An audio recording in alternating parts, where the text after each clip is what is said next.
Welcome to all of you in Sanjay Pandey classes. तो my name is Shailendra Dwivedi, I teach physics. तो बच्चों आज हम बात करने वाले हैं थर्मोडायनेमिक्स का लेक्चर नंबर कौन सा चलेगा? 4th। लेक्चर नंबर 4th पे हम डिस्कस करने जा रहे हैं आज, और बहुत ही इंपॉर्टेंट लेक्चर है आज का, क्योंकि इस पे हम लोग वर्क डन कैलकुलेट करने वाले हैं। पिछले लेक्चर में हमने पढ़ाया था थर्मोडायनेमिक प्रोसेस के बारे में, है ना? तो कितने प्रोसेस होते हैं स्नेहा बेटा? 4 प्रोसेस। चारों प्रोसेस के नाम बताइए। गुड, हाँ, adiabatic, isothermal process, isobaric process, isochoric process, adiabatic process. ये 4 प्रोसेस हम लोग थर्मोडायनेमिक्स में सीखते हैं, और ये बहुत ज़रूरी है आपके लिए। आइसोबेरिक का मतलब जहाँ पे प्रेशर कांस्टेंट रहे, और आइसोकोरिक मतलब जहाँ पे वॉल्यूम कांस्टेंट रहे। अगर वॉल्यूम कांस्टेंट हो जाए मतलब वॉल्यूम में चेंजेस ना हो, और जब वॉल्यूम में चेंजेस ही नहीं होगा तो क्या वर्क डन होगा? भाई आपने क्या पढ़ा है? dW = PdV या P delta we. Delta we क्या है? Change in volume. अगर डेल्टा वी 0 हो जाए मतलब कांस्टेंट है, 0 है, चेंज ही नहीं हो रहा है, तो वर्क डन क्या होगा? कहोगे 0। तो हम आइसोकोरिक प्रोसेस में वर्क डन कैलकुलेट कर सकते हैं क्या? नहीं। आइसोबेरिक में नहीं कर सकते, प्रेशर कांस्टेंट है, क्या कैलकुलेट करेंगे आप? प्रेशर ही कांस्टेंट है। मान लो थर्मोडायनेमिक प्रोसेस है तो हम ग्राफ से निकाल सकते हैं। मान लो वॉल्यूम चेंज हो रहा है, क्या चेंज हो रहा है? वॉल्यूम। इसमें कैलकुलेट कर लेंगे, वही जो जैसे हमने पहले पढ़ाया है आप लोग को, वर्क डन निकालना किस फार्मूले से? इंटीग्रेशन PdV V1 से V2 तक। वही फार्मूले से हम लोग इस फार्मूले का वर्क डन निकाल लेंगे। लेकिन सबसे प्रॉब्लम तब हो जाती है जब टेम्परेचर को कांस्टेंट कर दिया जाए। और एडियाबैटिक में क्या होता है? नो एक्सचेंज ऑफ हीट, न हीट लेगा न हीट देगा। किसके बीच? सिस्टम और सराउंडिंग के बीच में। तो इस चीज को हम लोग थोड़ा सा स्टडी करेंगे। तो हेडिंग डाल दीजिए work done in isothermal process. Heading क्या रहेगा? Work done in isothermal process. Isothermal process में क्या होता है मालूम है? टेम्परेचर कांस्टेंट रहे, और जब टेम्परेचर कांस्टेंट हो किसी भी सिस्टम का, मतलब गैस का, तो हमारा जो गैस है किसको फॉलो करता है मालूम है? बॉयल्स लॉ को। किसको फॉलो करता है? बॉयल्स लॉ को। सबसे बड़ा इंपॉर्टेंट यही है, ठीक है? तो पहले हम निकालते हैं स्मॉल वर्क डन। क्या निकालेंगे? Small work done. मान लेते हैं मेरे पास एक सिलेंडर है। क्या है? एक सिलेंडर है। ये है सिलेंडर, ठीक है? ये आपके पास एक सिलेंडर है, और ये सिलेंडर है। हमने क्या किया, इसमें कोई गैस भर रखा है, और एक यहाँ मूवेबल पिस्टन लगा हुआ है। क्या लगा हुआ है? Movable piston. ये पिस्टन है, इसका ये हैंडल है, ठीक है? और इसका टेम्परेचर मुझे कांस्टेंट करना है। क्या करना है? टेम्परेचर कांस्टेंट करना है। तो कांस्टेंट कैसे करेंगे? मतलब अगर गैस एक्सपैंड करेगी तो टेम्परेचर क्या होगा? बोलो, फॉल करेगा कि इंक्रीज करेगा? कैसे आप लोग सोच ले पाते हो कि इंक्रीज होता है? गैस एक्सपैंड कर रही है, प्रेशर क्या हो रहा है उसका? कम हो रहा है। बोलो। और जब एक्सपैंड करेगा, प्रेशर कम होता है, तो टेम्परेचर क्या करेगा? कम होगा, ज्यादा होगा? बताइए। टेम्परेचर कम होता है। उस दिन भी मैंने रिपीट किया था, जब गैस एक्सपैंड करेगी तो दिमाग में बैठा लो कि उसका टेम्परेचर फॉल करेगा। फॉल का मतलब डिक्रीज करता है। टेम्परेचर क्या होगा? डिक्रीज। तो हमने क्या किया है, इसको चारों तरफ से एक एडियाबैटिक वॉल से, यह एडियाबैटिक वॉल, यहां से एक वॉल यहां लगा दिया, और एक वॉल जो है यहां पे लगा दिया। मतलब इसके साइड से कोई भी हीट क्रॉस ना करने पाए। ये हमने हीट एडियाबैटिक लगा दिया यहाँ पे मतलब कि मान लो कि थर्माकोल लगा हुआ है साइड से, तो इस साइड से हीट जाने का कोई चांस नहीं है। हीट जो भी कम होगा या लॉस होगा गैस के एक्सपेंशन के कारण होगा। अगर मान लेते हैं ये सिलेंडर का जो पिस्टन हमारा है, ये पिस्टन यहां पहुंच गया, कहां पहुंच गया, यहां पहुंच गया। कितना डिस्टेंस हो गया, थोड़ा सा डिस्टेंस, ठीक है। ये मैंने मान लिया वेरी स्मॉल डिस्टेंस, कितना, dx डिस्टेंस जो है ये क्या किया, ट्रेवल किया। गैस एक्सपेंड की होगी, क्लियर। गैस की जब एक्सपेंशन हुआ होगा तो टेम्परेचर क्या हुआ होगा, फॉल हुआ होगा। तो आपने क्या किया, यहां से हीट प्रोवाइड कर दिया।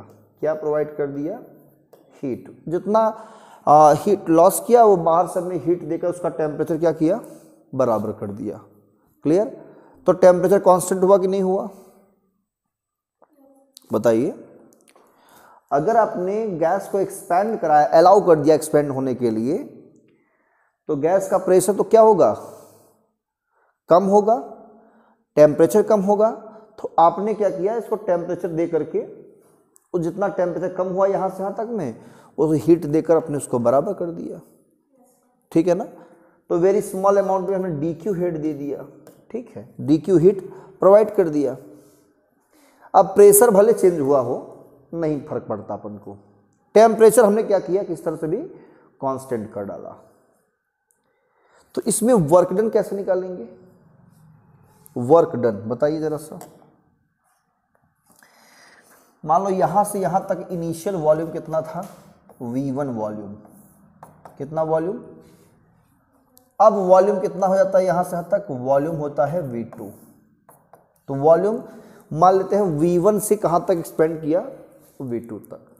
अगर बहुत स्मॉल सा डिस्प्लेसमेंट निकालना होगा तो उसमें तो कोई टेम्परेचर का लॉस नहीं होगा। बहुत थोड़ा सा मान लो मूव किया, वेरी स्मॉल, कितना, dx। तो इसमें वर्क डन कैसे निकालेंगे, वर्क डन, आप कहोगे वर्क डन, इसका पिस्टन का जो एरिया है, एरिया कितना है, A। गैस का प्रेशर कितना है, प्रेशर P। तो वर्क डन होगा dW equal to force into displacement. तो dW आएगा pressure into area into dx, बोलो सही है। बिकॉज dV इक्वल टू क्या होगा, एरिया इंटू dx। तो यहां से dW हमारा कितना जाएगा, pressure into change in volume, equation number first. तो स्मॉल वर्क डन कितना आएगा। अब मान लेते हैं यही पिस्टन मूव किया और आगे तक, वो हमने मूव कराते कराते कितना मूव कराया, इसका फाइनल वॉल्यूम कितना हो गया, V2। इनिशियल वॉल्यूम कितना था, V1। तो कुछ टेम्परेचर फिर फॉल किया होगा, तो और अमाउंट में हीट दे दिए होंगे, तो फिर से टेम्परेचर उसका बराबर हो गया। तो इसमें एक्सपेंशन में कितना वर्क हुआ, टेम्परेचर हमेशा क्या रखा हमने, कांस्टेंट किया। जितना हीट लॉस किया उतना हीट दे दिया, टेम्परेचर फिर भी क्या हुआ, बराबर हो गया, कांस्टेंट हो गया। इस कंडीशन में क्या होगा कि हमारा जो गैस है बॉयल्स लॉ को फॉलो करेगी। मतलब वॉल्यूम बढ़ेगा तो प्रेशर क्या होगा, घटेगा। तो इसके बाद हम लिख सकते हैं क्या कि in isothermal process gas follows the Boyle's law। किस लॉ को, Boyle's law। Boyle's law क्या कहता है, at constant temperature V proportional to क्या होता है, 1/P। इक्वल करेंगे, कांस्टेंट लेंगे K 1/P, तो P इंटू वी बराबर कांस्टेंट, बोलो होगा P into V equal to constant, है ना। इसी को देख ले सकते हो, P1V1 बराबर P2V2, ये भी लिख सकते हो, P1V1 बराबर P2V2। डायग्राम बना के पहले यहाँ तक नोट कर लीजिए।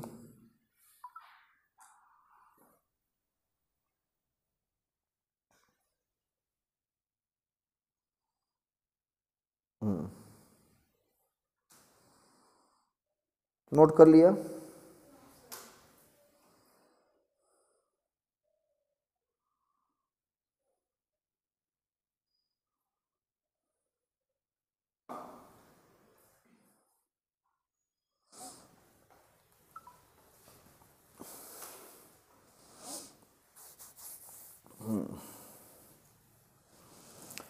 P1V1 बराबर P2V2।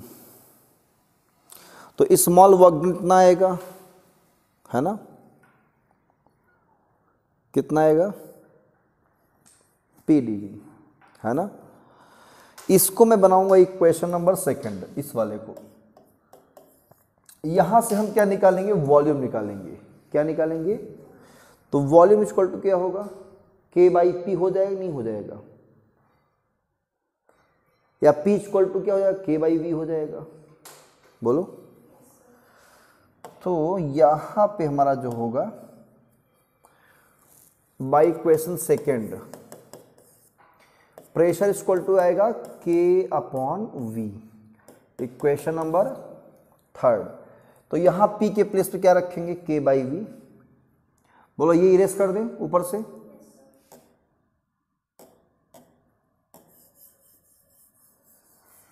ये हम इरेज कर देते हैं, ठीक है ना।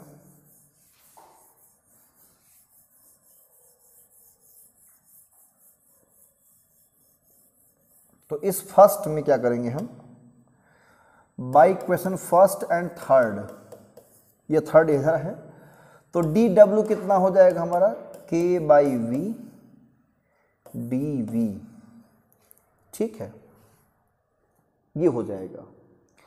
अब हमें टोटल अगर वर्क डन निकालना हो, मान लो वॉल्यूम इतना से इतना हो गया, इतना से इतना हो गया, मतलब V1 से V2 हो गया, तो वर्क डन क्या करेंगे, हम ऐसे छोटे छोटे वर्क निकाल के ऐड करेंगे, है कि नहीं।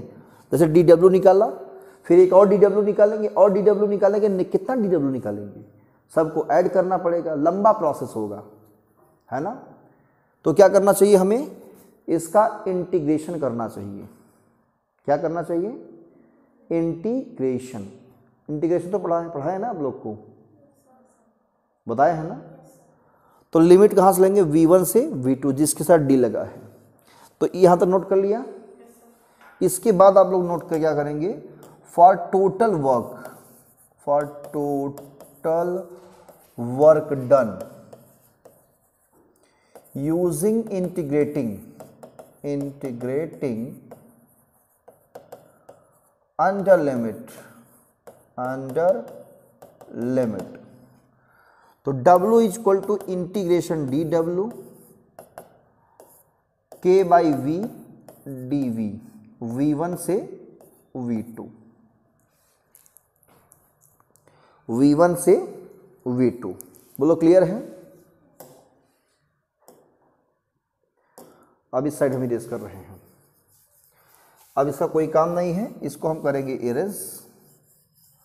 अब इसका इंटीग्रेशन करना आता है कि नहीं आता आप लोग को, इंटीग्रेशन 1/x dx, क्या लिखते हैं आप लोग, log x, बोलो लिखते हो। इंटीग्रेशन 1/x dx क्या होता है, log x, है ना। तो 1/v dv क्या हो जाएगा आपका, क्या लिखोगे भाई बताओ, इंटीग्रेशन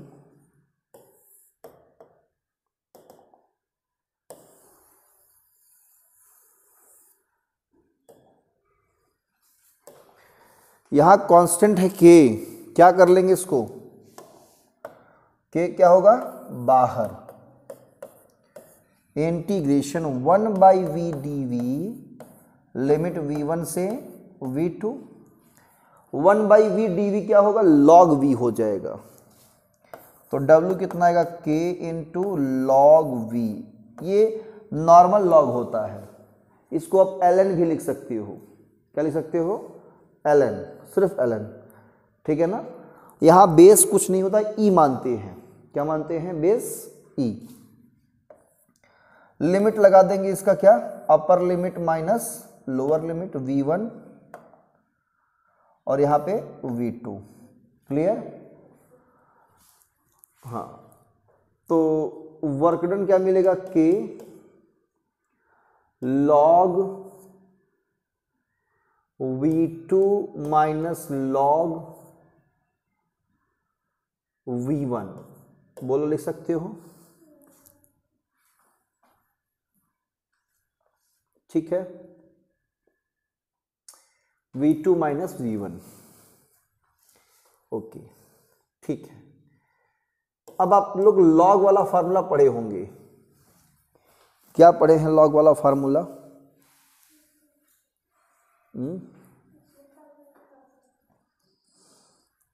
बोलो पढ़ा है, नहीं पढ़ा है।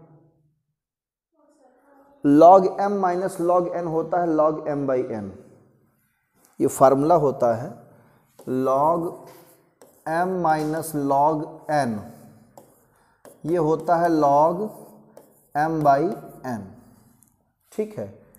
तो यहाँ log v2 बाई v1 हो जाएगा k log v2 by v1, ठीक है, log v2 by v1 equation number बना देंगे कौन सा, फोर्थ। अब देखो ये बॉयल्स लॉ को फॉलो तो करती है एट कांस्टेंट टेम्परेचर पे, है ना, साथ ही साथ चार्ल्स लॉ को भी फॉलो करेगी, क्यों, v प्रोपोर्शनल टू t। और हम अगर यहां पर k के प्लेस पर क्या लिख दें, pressure into volume equal to k होता है, बोलो होता ही नहीं होता, जहां k है वहां क्या लिख सकते हैं, प्रेशर इनटू वॉल्यूम, बोलो। और इस प्रेशर इनटू वॉल्यूम को हम लिखने के बाद यहां पर ये भी लिख सकते हैं n मोल अगर गैस है, कितना मोल गैस है, n मोल गैस, उसके लिए आइडियल गैस इक्वेशन होता है PV इक्वल टू nRT, लिख सकते हैं, बोलो। तो यहां लिख डालते हैं because PV pressure into volume equal to constant, और इस कांस्टेंट को हम लोग क्या लिखेंगे, for n mole gas, ideal gas equation, ideal gas equation P into V equal to nRT, बोलो। तो K हमारा कितना हो जाएगा, nRT, ये कांस्टेंट की वैल्यू मिल जाएगी, जो K हमारा है वो कितना हो जाएगा, nRT। तो इस साइड हम इरेज करने जा रहे हैं, ठीक है। तो by equation fourth work done आएगा nRT log v2 by v1, ये फार्मूले का यूज कर लेंगे हम लोग। और अगर कभी कभी बेस यहाँ पे 10 लिखना है तो मैथमेटिक्स का रूल होता है 2.303 का मल्टीप्लाई कर देंगे तो यहाँ पे बेस 10 हो जाएगा। यहाँ पे बेस कुछ नहीं होता, ई मानते हैं, क्या मानते हैं, ई, स्मॉल ई मानते हैं। अगर कुछ नहीं लिखा तो ई मानते हैं।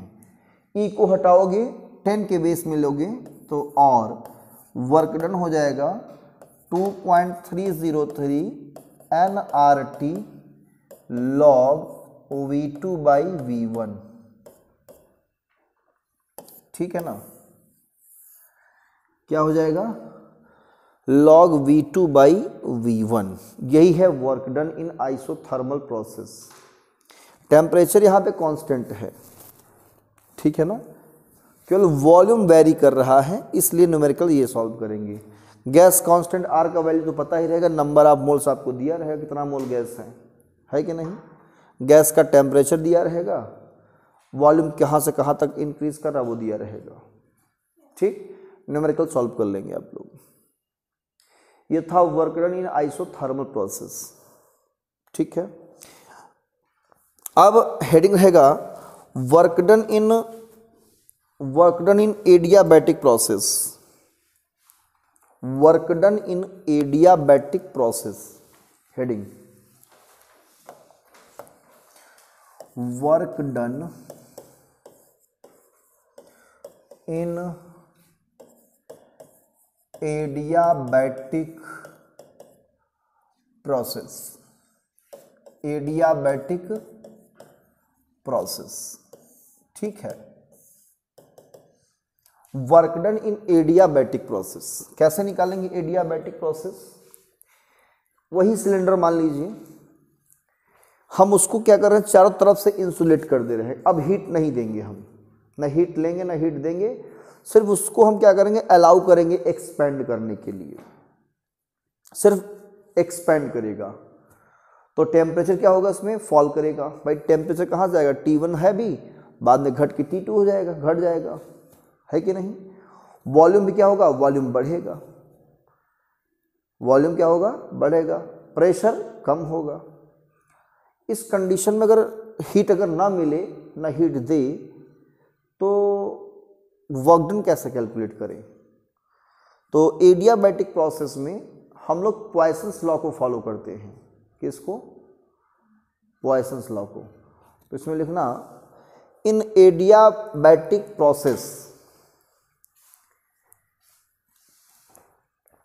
इन adiabatic process, comma, gas follows the Poisson's law, Poisson's law. According to this law,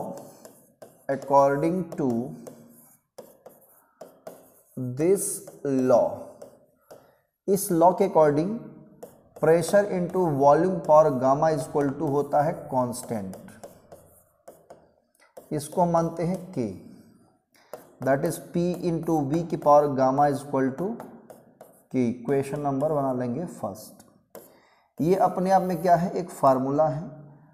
by equation first इससे हम देख कर लिख सकते हैं P1 V1 की power gamma is equal to P2 V2 की पावर गामा।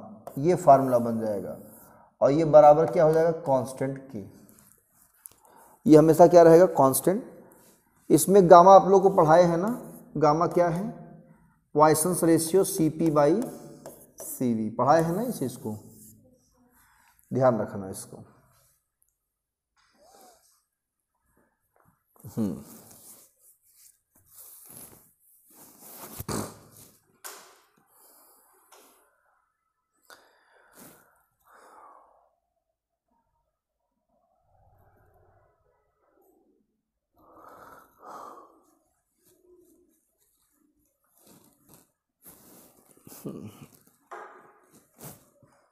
नोट कर लिया, gamma is equal to CP/CV। अब ध्यान दो, अगर हमको स्मॉल वर्क डन निकालना है, गैस मान लो एक्सपेंड कर रही है, फैल रही है, तो स्मॉल वर्क डन निकालेंगे तो कैसे निकालेंगे? तो इसमें स्मॉल चेंज इन वॉल्यूम आना चाहिए, थोड़ा सा वॉल्यूम चेंज होगा, थोड़ा वर्क डन होगा। तो पैराग्राफ चेंज कर लिखना, for small change in volume, इसके आगे बढ़ रहे हैं, for small change in volume, comma, work done will be small, work done will be small. तो ये कितना होगा, PdV, बोलो होगा क्या होगा, PdV। इक्वेशन नंबर क्या बना देंगे, सेकंड की थर्ड, सेकंड बनेगा। फर्स्ट इक्वेशन में हमने क्या लिखा है, P into V power gamma is equal to constant. तो वहां से P अगर निकालें तो क्या आएगा, constant upon gamma, V power gamma लिख सकते हैं, बोलो। बाई इक्वेशन फर्स्ट से अगर हम बात करें, प्रेशर की वैल्यू कितनी होगी, तो कहोगे K/V की पावर गामा, यही कहोगे ना, बोलो। तो इस वैल्यू हम यहाँ पुट करें तो by equation second work done कितना आएगा, के वी के power gamma equal to into D V. ठीक है, इसको ऊपर ले जाएंगे हम तो डी डब्ल्यू कितना आ जाएगा हमारा, के वी के power minus gamma D V. अब टोटल वर्क डन निकालना है, मान लो कहाँ से, V1 से V2 तक। For total work done from volume V1 to V2, volume V1 to V2। मान लो गैस एक्सपेंड कर रही है, इतना वॉल्यूम है V1 और V1 से फैल के जा रही है V2 तक हो गई। अब V1 से V2 होने में कितना वर्क हुआ, टोटल वर्क अगर निकालना है तो क्या करेंगे हम, इसका क्या करेंगे, इंटीग्रेट कर देंगे और लिमिट लगाएंगे कहाँ से कहाँ तक, V1 से V2 तक। ठीक है, तो हम लोग क्या लेंगे यहाँ पे, यूजिंग इंटीग्रेटिंग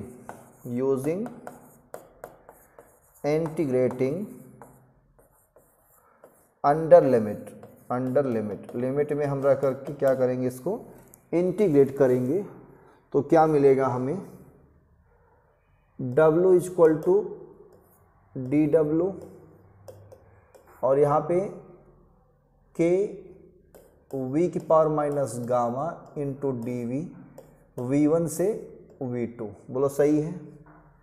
इसे सॉल्व करते चले जाएंगे, कांस्टेंट बाहर करेंगे तो इंटीग्रेशन x की पावर n dx पढ़ा कि नहीं पढ़ा है, इंटीग्रेशन x की पावर n dx क्या होता है, x power n plus 1 by n plus 1। इसका यूज करेंगे, जब कांस्टेंट बाहर करेंगे इसे हम x समझेंगे, ये n है, dx लगा देंगे तो v की power minus gamma plus 1 by minus gamma plus 1 और जो लिमिट लगा है वो ऐसे ब्रैकेट लगाकर लिमिट लगा देंगे, V1 से V2 माइनस गामा 1 प्लस को बाहर करेंगे k अपॉन, इसको हम 1 पहले लिखेंगे, गामा बाद में लिख देंगे और यहाँ पर v minus gamma plus 1 V1 V2 ये हो जाएगा, ये वर्क डन आ जाएगा हमारा। एक बार v के प्लेस पे लिखेंगे V2, माइनस अपने से लगाते हैं, लिमिट को सॉल्व करते हैं, फिर v के प्लेस पे रखेंगे V1। ये मैथमेटिक्स का रूल है, ठीक है, मैंने बताया भी है, शायद आप लोगों को ध्यान ना हो। 1 माइनस गामा V2 की power minus gamma plus 1 minus V1 की पावर माइनस गामा प्लस 1, ऐसा लिख देंगे, ये हमारा W आ जाता है। इस k को भी हम अंदर भेज देंगे, क्या कर देंगे, अंदर भेज देंगे। 1 बाई 1 माइनस गामा के V2 की power minus gamma plus 1 minus के V1 की पावर माइनस गामा प्लस 1, ये हमारा W आ गया। इसे हम बना लेंगे इक्वेशन नंबर क्या बनेगा, थर्ड, बोलो थर्ड बनेगा यहाँ पे। तो ये हमारा थर्ड आ जाएगा 1 बाई 1 माइनस गामा के V2 power minus gamma 1 minus के V1 power minus gamma plus 1। अब जो फर्स्ट इक्वेशन हमने लिखा था P into V power gamma equal to K, और उसको हमने इट इम्प्लाइज करके लिखा था P1 V1 power gamma equal to P2 V2 power gamma equal to K, है कि नहीं। तो थोड़ा वो कॉन्सेप्ट को समझेंगे हम फिर से एक बार, है ना। यहाँ जो के लिखा है, एक के प्लेस में लिखेंगे जो पहला वाला के है, वहाँ लिखेंगे P2 V2 की पावर गामा, और जो वो वाला के है वहाँ क्या लिखेंगे, P1 V1 की पावर गामा। ऐसा क्यों, क्योंकि वहाँ V1 है इसलिए, क्लियर, क्योंकि दोनों आपस में इक्वल है ना, सब के बराबर है।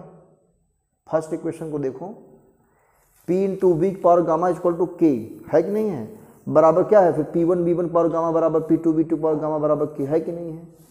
तो के सब बराबर है तो हम रख देंगे अपनी मर्जी से, अपने हिसाब से, ठीक है।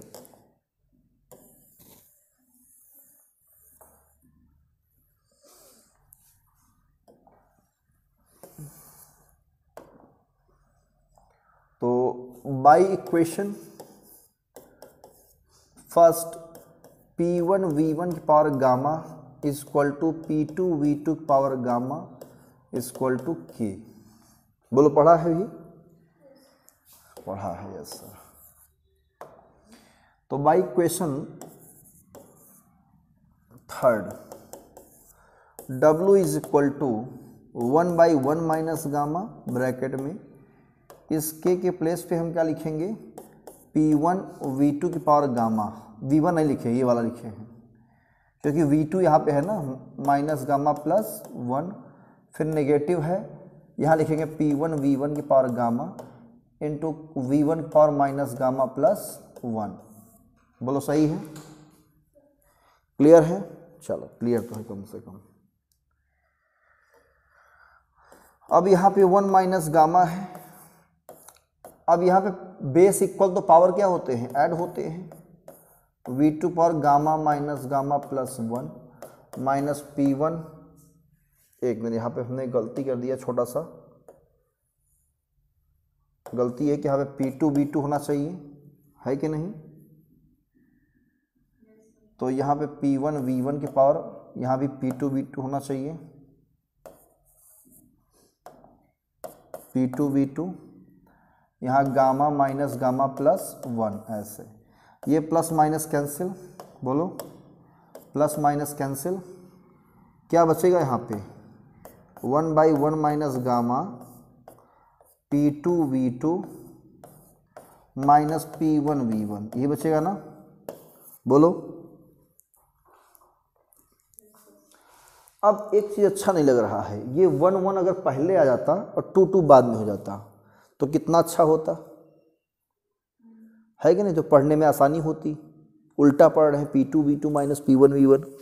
तो क्या करेंगे, इस माइनस को कॉमन लें यहाँ पे और उस माइनस को अंदर भेज दें, है कि नहीं? यहाँ तक नोट करें।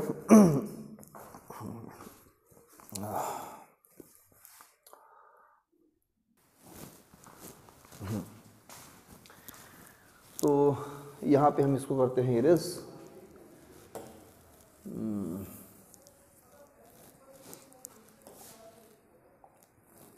तो W इज इक्वल टू 1/गामा माइनस 1, ये माइनस कॉमन लेंगे और माइनस अंदर भेज देंगे तो ये प्लस ये माइनस बन जाएगा। तो क्या आएगा? P1 V1 minus P2 V2। ये वर्क डन का फार्मूला मिला। क्या मिला? 1/गामा minus 1 P1 V1 minus P2 V2। बोलो सही है? सही तो होगा ही, है ना?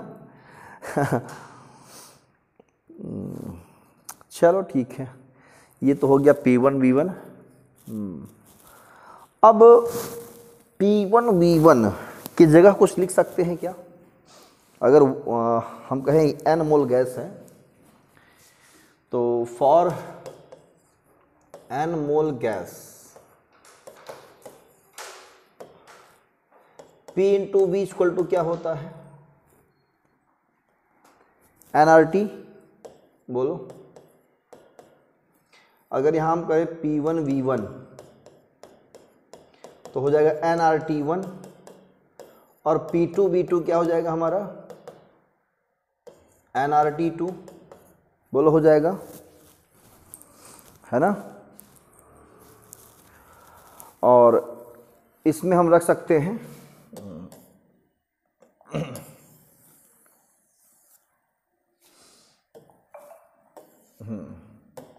चलो, तो it implies that W equal to कितना हो जाएगा? 1/गामा माइनस 1 nRT1 माइनस क्या हो जाएगा? nRT2। nR क्या करेंगे यहाँ पे? कॉमन ले लेंगे, गामा माइनस 1, तो क्या मिलेगा? T1 minus T2। बोलो सही है? ये भी वर्क डन आ गया। तो ये फार्मूला हुआ और एक फार्मूला वो हुआ, ठीक है। आपको टेम्परेचर कहाँ से कहाँ तक फॉल कर रहा है ये दिया रहेगा, ये बड़ा टेम्परेचर है यहाँ पे, ये T1 जो है यहाँ पे हमारा T1 बड़ा है किससे, T2 से, ठीक है, T1 बड़ा है T2 से। आपको गैस कांस्टेंट दिया रहेगा, नंबर ऑफ मोल्स, अगर 1 मोल की बात करेगा तो यहाँ n के प्लेस पे 1 रख देंगे, है कि नहीं, n मोल गैस की बात होगी तो n के प्लेस क्या रखेंगे, 1 रख देंगे। R गैस कांस्टेंट है, इसकी वैल्यू आप लोग सॉल्व कर सकते हो, है ना,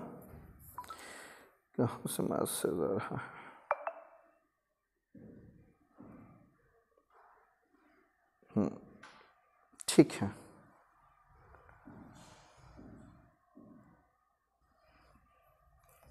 तो ये दोनों वर्क डन हमने कैलकुलेट कर लिया है, ओके। ये था वर्क डन। अब इसमें दो प्रोसेस ऐसे हैं जिससे हम लोग डिवाइसेस बनाएंगे, मतलब इंजन। जैसे एक प्रोसेस का नाम है रिवर्सिबल प्रोसेस और दूसरा नाम है इरिवर्सिबल प्रोसेस। ये बिल्कुल डिफरेंट टाइप के हैं। रिवर्सिबल प्रोसेस और इरिवर्सिबल प्रोसेस बिल्कुल डिफरेंट टाइप के हैं। इसका मतलब क्या है, मतलब अगर किसी हम बॉडी को क्यू हीट दें, कितना हीट दें, मान लो कुछ हीट दिया हमने, मान लो 100 जूल हीट दिया, तो उस 100 जूल का वो पूरा का पूरा क्या करे, वर्क कर डाले, क्लियर। और फिर वापस अगर हमें वही हीट चाहिए तो क्या करना हमें पड़ेगा, हमको उतना ही वर्क कर दें और पूरा का पूरा हीट मिल जाए, क्लियर। तो कहेंगे कैसा प्रोसेस हुआ ये, रिवर्सिबल प्रोसेस हुआ। समझ में आ गया ना। जैसे मैंने आपको दिया, स्नेहा को दिया 100 रुपीज़ का, जाओ 100 रुपीज़ का समोसा लेके आओ। अब स्नेहा गई 100 रुपीज़ में 90 रुपीज़ का समोसा लाई और 10 रुपये जो है इन्होंने मोमोज खा डाली, है ना, मोमोज खा लिया इन्होंने 10 रुपये का। तो क्या इन्होंने पूरा का पूरा वर्क किया, पूरे हिट का? नहीं किया। इन्होंने 90 रुपीज़ का ही वर्क किया, मतलब कि थोड़ा सा कुछ न कुछ ये अपना हीट जो है, मतलब कुछ न कुछ अमाउंट में हीट इधर का उधर डिस्टर्ब होना ही होना है, सराउंडिंग को जाएगा ही जाएगा, है ना। और हम क्या वापस 100 रुपये पा सकते हैं? अब मान लो उसके लिए हमें क्या करना पड़ेगा, फिर से वर्क करना पड़े, और वर्क करना पड़े और वही पूरा का पूरा हमें 100 मिल जाए। मान लो हमने दौड़ भाग किया, मोमोज वाले के पास गए, तो क्या हुआ कि 10 रुपये उनका जो उन्होंने मोमोज खरीदा था, जेब में डाला था पॉकेट में, उसको मैंने वापस करा दिया, बहुत किया तो, है ना। तो 10 रुपये मुझे मिल पाए, 90 रुपये थोड़ी मिल पाएगा, है ना। तो पूरा पूरा हिट मिलना मुश्किल है। एग्जाम्पल समझा रहा हूँ ऐसे ही, मतलब किसी भी आप सिस्टम को अगर हीट देंगे, वर्क होगा, वो पूरा अगर उतना ही वर्क करे और उतना ही हमको हीट मिल जाए, तो कहेंगे कैसा प्रोसेस हुआ ये, जस्ट रिवर्स हुआ। हुआ कि नहीं हुआ? और अगर रिवर्स ना हो, पूरा पूरा हिट ना मिले, तो क्या है, इरिवर्सिबल प्रोसेस है। तो हेडिंग डाल दो, reversible and irreversible process. Heading क्या रहेगा, reversible and irreversible, reversible process, ठीक है ना, रिवर्सिबल एंड इरिवर्सिबल प्रोसेस, ठीक है ना। तो पैराग्राफ सेंस क्या लिखेंगे, when some heat is given to the system, some heat is given to the system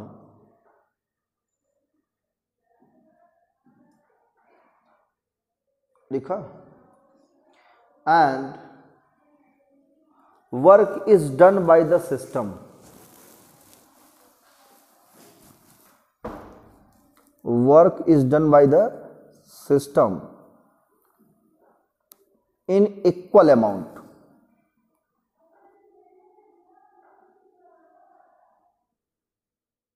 ठीक है ना, equal amount. If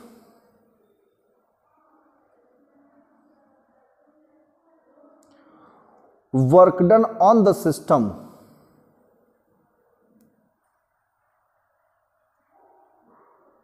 will be done in same amount of heat,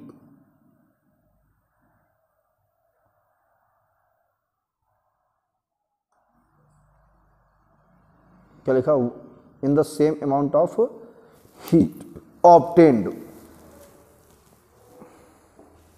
लिखा, then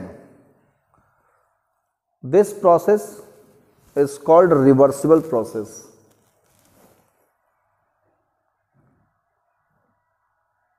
this process is called reversible process. ठीक है, फिर paragraph change करेंगे। If same amount of heat does not obtained, same amount of heat does not obtained, then this is called irreversible process। उसे हम लोग क्या कहते हैं, irreversible process कहते हैं। ये अपने लैंग्वेज आप लोग समझ गए ना, बोलो। अगर उतना ही हीट हमको ना मिले वर्क डन करने पर, मैंने क्या किया, Q हीट दिया तो कितना वर्क हुआ, W वर्क हुआ, उसका वर्क हुआ। अगर उतना ही वर्क करे और हमें सेम अमाउंट में हीट मिल जाए जितना हीट दिया था, तो कहेंगे क्या है, ये रिवर्सिबल प्रोसेस है। क्या बोलेंगे, रिवर्सिबल प्रोसेस। अगर नहीं ऑब्टेन्ड हुआ तो इररिवर्सिबल प्रोसेस। क्लियर। अब इसी पर हमारा इररिवर्सिबल प्रोसेस पे हम बात करेंगे। जनरली रिवर्सिबल तो एक आइडियल हो गया, इसमें आप लिख सकते हो reversible process is an ideal process, है ना। Reversible process is an ideal process, मतलब एक आइडियल प्रोसेस है ये, मतलब ये मुश्किल है ये, है ना। कुछ ना कुछ हीट जो है लॉस होना ही होना है। मतलब अगर आपने 100 जूल दिया, मान लो हीट किसी बॉडी को, उसका वर्क डन कितना हुआ, मान लो 200 वर्क हुआ, कितना हुआ, 200 जूल वर्क हुआ, सपोज दैट, वो तो निकाल लेंगे। और 200 वर्क उस पर कर दें तो क्या 100 जूल हीट मिल पाएगा, नहीं मिलेगा। तब हमें मान लो कितना मिलेगा, 80-70 मिला, इतना मिला, पूरा पूरा हीट थोड़ी मिलेगा, कुछ ना कुछ लॉस जरूर होगा। तो ये एक आइडियल प्रोसेस है, कौन सा, रिवर्सिबल। और हम किस पर यकीन करेंगे, इररिवर्सिबल पे, क्योंकि इररिवर्सिबल प्रोसेस में हमारे लाइफ में चीज़ें हो रही हैं। जैसे गाड़ी का पेट्रोल, गाड़ी का जो आप इंजन देखते हो, पेट्रोल वगैरह, पेट्रोल क्या है, अब एक तरह से फ्यूल है। क्या है, फ्यूल। इस फ्यूल को जब हम गाड़ी में डालते हैं, कार में या मोटरसाइकिल में अपने, तो हमारा जो मोटरसाइकिल है ना, एक इंजन है। क्या है, इंजन, हीट इंजन।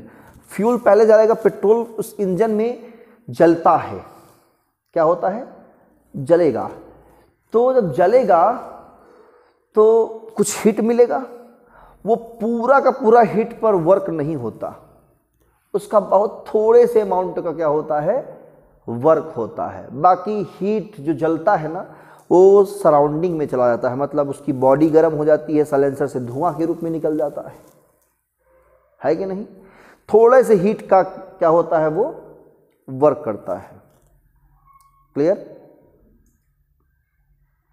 मतलब उसकी जो एफिशिएंसी है हीट इंजन की, वो बहुत ज़्यादा नहीं है। कितना है, मैक्सिमम 40% तक है। कितना है, 40% तक है बस। डीजल का थोड़ा सा और कम है, करीब 28% तक है। जो पहले स्टीम इंजन होता था उसका और कम होता था, 20% के नियर अबाउट, है ना। इतना इफिशिएंसी होता था। स्टीम इंजन मतलब जो कोयले वाली थी, है ना, उसमें कोयला झोंकते थे तो जलता था, तो उसमें क्या होता था, इंजन को स्टीम भाप मिलता था, भाप से क्या होता था, वो गर्म होता था इंजन उसका, और जो है भाप से क्या होता था, स्टीम से वो इंजन चलता था, है कि नहीं? देखा है ना आपने उसमें गदर वाले मूवीज़ में, है ना, सनी देओल जो है फेंकता है कोयला, है ना, शोले में देखा होगा मूवी में, है ना, देखा नहीं देखा है स्टीम इंजन? मूवी नहीं देखा है ना आप लोगों ने?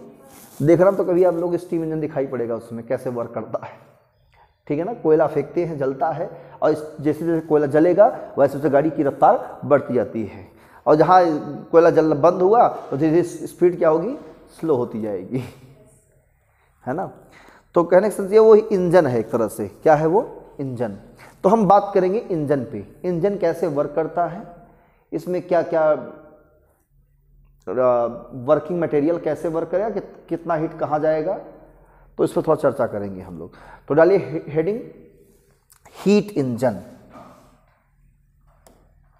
हीट इंजन, हेडिंग डाल दीजिए heat engine.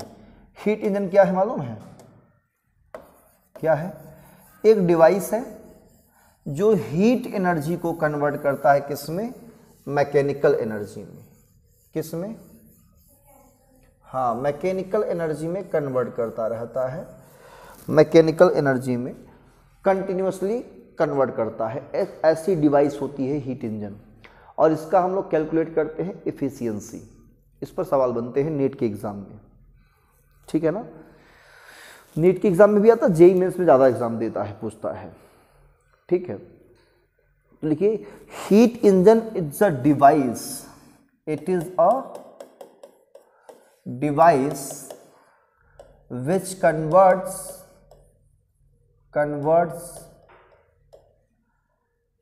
heat energy into mechanical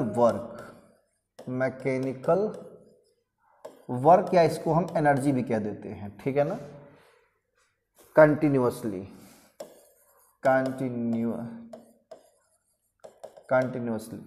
ठीक है ना, इनटू मैकेनिकल वर्क। जैसे मान लेते हैं कि ये है आपका एक सिस्टम, मान लो ये है सोर्स जहां पेट्रोल जलता है, ठीक है ना, और ये है आपका सराउंडिंग मतलब सिंक।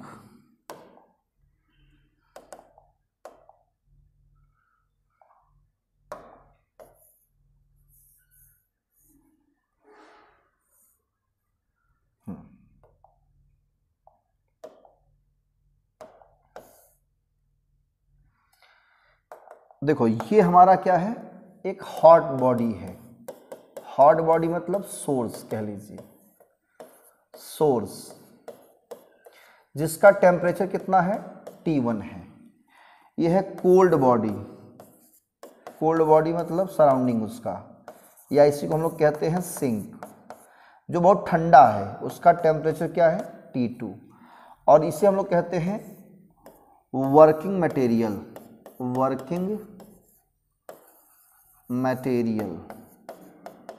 मतलब यही मटेरियल हमारा क्या करता है, वर्क करता है।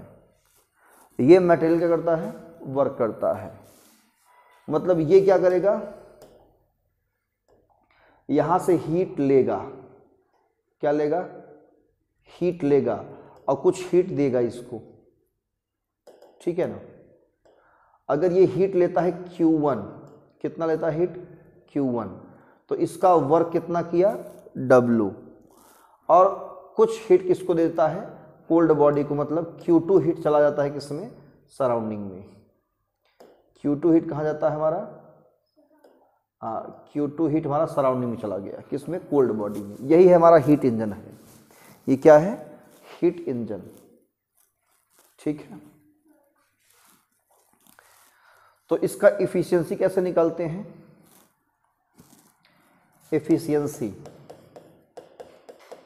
इफिशियंसी हम लोग निकालते हैं ईटा इक्वल टू जितना वर्क डन हुआ और जितना हीट लिया, कितना हीट लिया, Q1, डिवाइड कर देंगे, इफिशियंसी निकल जाएगा, कितना एफिशिएंट वर्क कर रहा है। जैसे पेट्रोल है, गाड़ी है, मोटरसाइकिल, आपने पेट्रोल डाला है ना, तो पहले क्या होता है, जलता है, कहाँ जलता है, वही है सोर्स आपका। समझ में आ गया? जहाँ जलता है हीट वो क्या है, सोर्स, मतलब हॉट बॉडी। उसका कुछ टेम्परेचर भी बनेगा, वहाँ हीट रहेगा। हीट को कौन लेता है, वर्किंग मटेरियल जो होता है, जो वर्क करता है, वो एनर्जी हीट लेगा। मान लो कितना हीट लिया सोर्स से, Q1, तो Q1 का पूरा पूरा वर्क थोड़ी करता है, कुछ पार्ट वर्क करता है, कुछ पार्ट, थोड़ा सा पार्ट वर्क किया। मैक्सिमम पार्ट कहाँ चला जाता है, कोल्ड बॉडी में, सराउंडिंग में चली जाती है। ये प्रोसेस होता रहता है, गाड़ी हमारी आगे बढ़ती रहती है। क्लियर? गाड़ी क्या होती है, आगे बढ़ जाती है। क्लियर ना? आगे बढ़ा मतलब वही क्या हुआ, वर्क हुआ। समझ में आ गया? तो यही है वर्किंग। अब ये वर्क कितना कर सकता है उसको हम लोग बोलते हैं एफिशिएंसी। तो कितना वर्क कर सकता है, तो वर्क टोटल हीट कितना लिया, Q1, Q1 कितना वर्क किया, तो W में Q1 से क्या करेंगे, हम डिवाइड कर देंगे। ठीक है ना? अब यहाँ हम कंजर्वेशन ऑफ एनर्जी अगर लगाए हैं, क्या लगाएं, कंजर्वेशन ऑफ एनर्जी, तो Q1 हीट लिया है, ये दो पार्ट में गया, एक W में और एक किस में गया, Q2 में। बोलो, तो यहां से W कितना आएगा, कहोगे Q1 minus Q2। Equation second, इस W की वैल्यू कहां पुट करेंगे, फर्स्ट में। तो फर्स्ट एंड सेकेंड एफिशिएंसी ईटा कितना आएगा, Q1 माइनस Q2 बाई कितना, Q1। इसे अलग अलग कर देंगे, क्या कर देंगे, अलग अलग कर देंगे। जब अलग अलग करेंगे तो क्या मिलेगा हमें, eta is equal to Q1 से Q1 क्या होगा, कट जाएगा, 1 minus Q2 by Q1।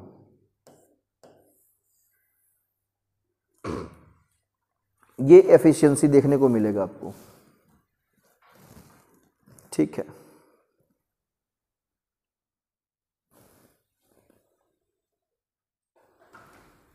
Okay, ये एफिशिएंसी आ जाएगा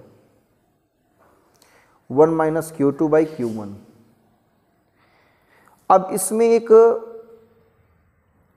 है, एक काल्पनिक इंजन, उसका नाम है कार्नोट इंजन, जो आज तक कभी बना ही नहीं सिर्फ कल्पना मात्र तक रह गया।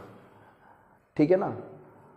तो इमेजिन किया किसने, एक फ्रेंच इंजीनियर थे, फ्रेंच इंजीनियर, उनका नाम था प्रोफेसर, पूरा नाम था क्या, प्रोफेसर सादी कार्नो। क्या नाम था, प्रोफेसर सादी कार्नो। ठीक है, तो वो कार्नो ने कार्नोट इंजन का डिस्कवरी किया। किसका, कार्नोट इंजन का। और डिस्कवरी क्या किया उन्होंने, इमेजिन किया था, जस्ट एज अ इमेजिन। और उन्होंने बताया था कि जो हमारा इंजन है ना, वो दो टेम्परेचर के बीच काम करेगा। किसके बीच, दो टेम्परेचर के बीच। एक हॉट बॉडी जिसका टेम्परेचर T1 है, और दूसरा बॉडी है कोल्ड बॉडी जिसका टेम्परेचर क्या है, T2। ठीक है ना? तो दो टेम्परेचर के बीच काम करेगा, और जो उसमें हीट का एक्सचेंज होगा, मतलब Q1 और Q2 का रेशियो, वो उनके करस्पॉन्डिंग टेम्परेचर के रेशियो के क्या होगा, बराबर होता है। कैलकुलेट करने पे ही मिलता है। वो डेरिवेशन आपके सिलेबस से हटा दिया गया है, अब कोई काम का नहीं रह गया है, तो उसका केवल वो याद रखिए, अजम्पशन जो है। तो हेड डाल दीजिए Carnot engine, Carnot engine, Carnot engine. क्या लिखेंगे, it is an ideal heat engine. कैसा इंजन है ये, आइडियल है मतलब काल्पनिक है ना। Which works between two temperatures T1 and T2, है ना।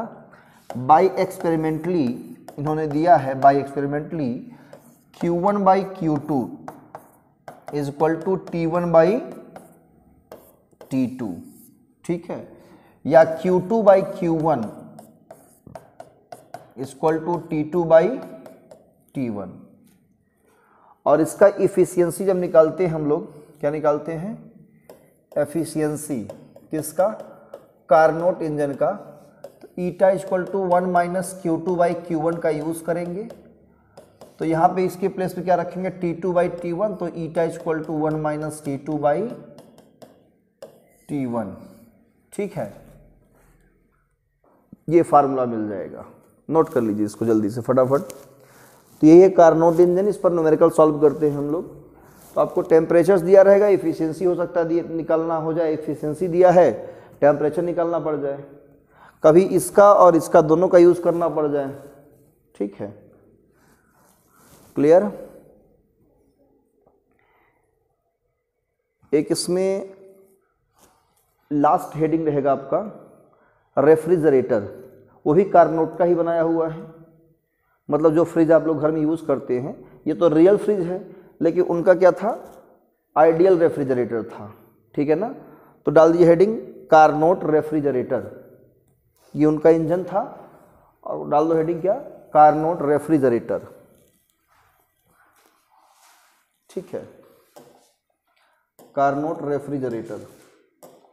रेफ्रिजरेटर क्या करता है, सिंक से क्या करता है, हीट लेता है, ये आपका सिंक है, मतलब कोल्ड बॉडी है, कोल्ड बॉडी जिसका टेम्परेचर क्या है, T2 है, ये हमारा वर्किंग सब्सटेंस है, यहाँ पे हम लोग वर्क करते हैं इस पर, किस पर, मटेरियल है ये, है ना, इस पर वर्क करेंगे, तो यहाँ से क्या करता है, हीट लेता है, क्या लेता है, हीट लेता है, और इसको हीट जाता है किसको, हॉट बॉडी को, Q1 हीट, ठीक है, हॉट बॉडी, इसको हीट जाता है ये, ठीक है ना, हीट इसको मिल जाता है, ठीक है ना। जैसे आपका जो फ्रीजर होता है, आप देखे होंगे पीछे पाइप लगी होती है, उससे उसका गैस निकलता है, मतलब अंदर की जो गर्मी होती है बाहर निकाल के खींच के बाहर कर देगा, तो अंदर क्या हो जाएगा, ठंडा हो जाएगा, है कि नहीं। रूम हमारा क्या है, हॉट बॉडी है, और फ्रिज के अंदर का टेम्परेचर क्या है, T2 है, और इसका टेम्परेचर क्या है, T1 है, ठीक है, क्या है, T1।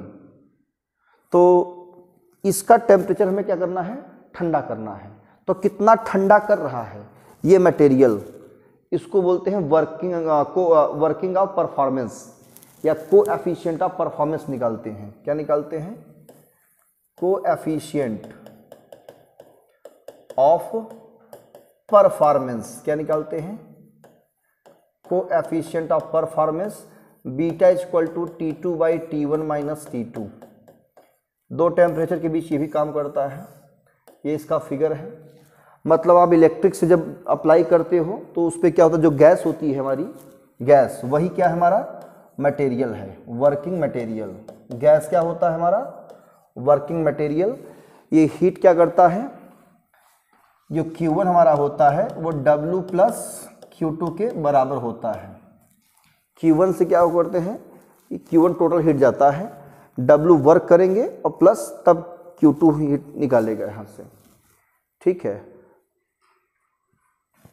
तो वर्क इसका क्या है, टेम्परेचर T2, तो T2 by T1 minus T2 को हम लोग कहते हैं कोएफिशिएंट ऑफ परफॉर्मेंस, और यही कैलकुलेट करना होता है, दैट्स इट। और इसी के साथ हमारा जो है थर्मोडायनेमिक्स समाप्त होता है।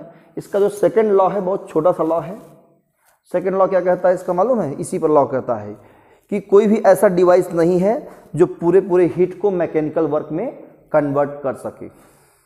ये जो पूरा हीट मिला, इसके पहले इंजन वाला, उस हीट का पूरा मैकेनिकल वर्क में कन्वर्ट करना इम्पॉसिबल है। या फ्रिज में बात कर लें कि पूरे अगर हम वर्क करें इसमें और पूरा हीट निकाल लें, ये इट इज इम्पॉसिबल है। यही है सेकेंड लॉ ऑफ थर्मोडायनेमिक्स, और इसी थर्मोडायनेमिक्स का चैप्टर समाप्त होता है। बोलो क्लियर। इस पर न्यूमेरिकल्स करना है आप लोगों को घर पे। तो अब न्यू चैप्टर स्टार्ट करेंगे, तो फिर कुछ क्वेश्चन भी करा देंगे बीच में, ठीक है ना इस पर। तो आज के लिए सिर्फ इतना ही पढ़िए। All the very best, thank you.